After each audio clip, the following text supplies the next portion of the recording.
আমার যোগা স্কুলের ম্যাডামের প্রতি আমার শ্রদ্ধা নিবেদন। একটি গল্প, আশা করি সবার ভালো লাগবে। গল্পটির নাম যোগায় উপশম। কয়েক বছর আগের কথা। গ্রামের মেয়ে মহুয়া ছোটবেলা থেকেই সাহসী ও একজেদি ছিল খুবই। বাবা মায়ের আদরে বড় হয়ে উঠছিল অদম্য সাহসী মেয়েটি। লেখাপড়া তার খুবই ছিল প্রিয়, কিন্তু রাতে ঠাকুমার পাশে শুয়ে শুধু গোঙানির আওয়াজে তার ঘুম ভেঙে যেত। ঠাকুমার পায়ে বাতের ব্যথায় কষ্ট পাওয়া, আর দিদার কোমরের ব্যথা নিয়ে সে কি চিৎকার। এই শুনতে শুনতে ও দেখতে দেখতে বড় হয়ে ওঠা। পাড়ার মোড়ে দিনু কাকা সব সময় বলতো, ব্যথা বেদনার উপশম করতে শরীর চর্চা লাগে। আস্তে আস্তে শহরে কত ব্যায়াম সমিতি খুলছে। দিনু কাকার কথাগুলো মনের কোণে দাগ কাটে মহুয়ার। সে প্রতিজ্ঞা করে, মনে মনে বলে, সে বড় হয়ে সকলের ব্যথা যন্ত্রণা দূর করার জন্য শরীর চর্চা নিয়ে পড়াশোনা করবে। মহুয়া আকাশ কুসুম ভাবে তার স্বপ্ন কোনোদিন ঠিক বাস্তবে রূপ নেবে। এই স্বপ্ন তাকে সার্থক করে তুলতেই হবে। পড়াশোনার সাথে সাথে তখন স্কুলে শরীর চর্চার একটি ক্লাস থাকত। শিক্ষিকা রীতা সেন পিটি ব্যায়ামে ক্লাস নিতেন, সঙ্গে নানা রকমের খেলাধুলো করাতেন। নিজে দাঁড়িয়ে থেকে সব শেখাতেন। মন দিয়ে শরীর চর্চার নিয়ম কানুন শিখতে লাগলো মহুয়া। তাকে যে ঠাকুমা দিদার পাশে দাঁড়াতেই হবে।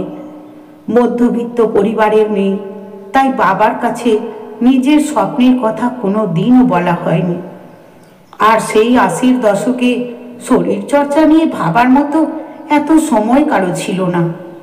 মা স্কুল শিক্ষিকা ছিলেন। মহুয়া ও তাপসী দুই বোন। পড়াশোনার দিকে মায়ের তীক্ষ্ণ দৃষ্টি। দুই বোন একদিন স্কুলের গণ্ডি ছাড়িয়ে আস্তে আস্তে কলেজে ও পরে বিশ্ববিদ্যালয়ের পড়াও শেষ করে ফেলে। কিন্তু মহুয়ার পড়াশোনা ছাড়াও যে একটা স্বপ্ন আছে, সেই ছোট্টবেলা থেকে। মা বাবা খুব ভালোবাসে মেয়েকে। ভালোবেসে এক পাত্রের সঙ্গে মহুয়াকে বিবাহ বন্ধনে আবদ্ধ করে দিয়ে নিশ্চিন্ত হলেন। ছেলেটি খুব ভালো। বিবাহর পর থেকে মহুয়াকে খুব আগলে রাখে। একটি সুন্দর ফুটফুটে সন্তান এলো মহুয়ার কোল আলো করে।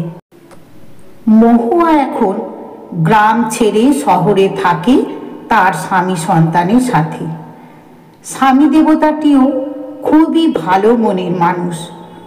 মহুয়ার সব ইচ্ছা পূরণ করতে চেষ্টা করে। মহুয়া দেখে তার আশেপাশের কত মানুষকে নানা রকম রোগ ব্যাধি গ্রাস করছে, তবু সে কিছু করতে পারছে না।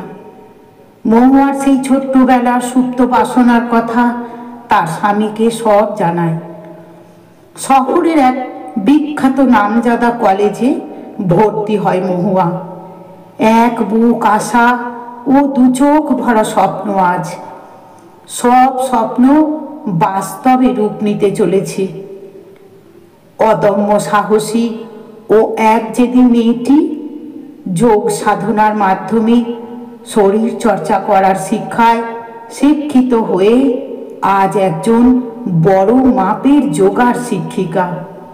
তার নিজস্ব স্কুল, সেই স্কুলে কত ছোট বড় ছাত্রছাত্রী। নিজের প্রাণের চেয়ে প্রিয় এই যোগা স্কুল তার জীবনের একটি অঙ্গ। নিজে মন প্রাণ দিয়ে সকলকে হাত ধরে শরীরের সুস্থতার জন্য শিক্ষা দিয়ে থাকেন। শুধু শরীর নয়, মন ভালো রাখার জন্য প্রাণায়াম এখন ছোট বড় সকলের অভ্যাস হয়ে গেছে। এখানে মাতৃস্থানীয় বয়স্কা মহিলারা যখন যোগা করে সুস্থ হয়ে লাঠিতে ভর না দিয়ে নিজের পায়ে দাঁড়াতে সক্ষম হন, তখন অন্তরের অন্তঃস্থল থেকে ঠাকুমা দিদারা এসে বলেন, মহুয়া, তুমি শ্রেষ্ঠ সাধনা করেছ, এতে কত মানুষের ব্যথা যন্ত্রণা দূর হচ্ছে। ঈশ্বর তোমার মঙ্গল করুন। আমরা এমন শিক্ষিকার জন্য গর্ব অনুভব করি। আমাদের যোগা শিক্ষিকা মহুয়া ম্যাডামের জন্য আমার অনেক অনেক ভালোবাসা, শুভেচ্ছা, শুভকামনা রইল। আমার এই গল্পটি একটি সত্য ঘটনা, কিছুটা বাস্তব। আশা করি সকলের ভালো লাগলো। নমস্কার।